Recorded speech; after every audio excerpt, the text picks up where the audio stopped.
Welcome to the Salmon Runs YouTube. Enjoy the video. You will start by enabling basic accessibility features. They change how keys behave so you can work faster. Press the Windows key to open Start, then type Settings and press Enter. Once done, turn on sticky keys and filter keys so modifier keys latch. Practice moving focus. Tab moves forward, Shift plus Tab moves back, Enter activates, space toggles.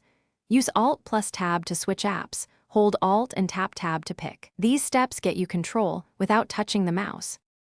You now dive into detailed navigation and selection techniques so you can operate complex apps. In browsers, press Ctrl plus L, Alt plus D, or F6 to focus the address bar immediately, then type and press Enter. For text, hold Shift with arrows to select, add Control to jump words, use Home and End to jump lines. When an app has a menu bar, press Alt to reveal shortcuts, then press the underlined letter to execute a command.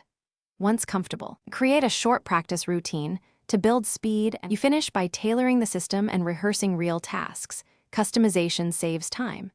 Map hotkeys in apps or use auto hotkey to bind sequences. Choose simple keys you remember. Make a practice loop. Open email, compose with Ctrl plus N, navigate the message, send with Ctrl plus Enter. Once done, add shortcuts for window snapping and virtual desktops. If something breaks, try pressing ESC to clear dialogues, Alt plus Tab to regain focus, and restart the app if it freezes. This single troubleshooting tip will recover most issues. Thanks for watching. Consider subscribing if we helped you.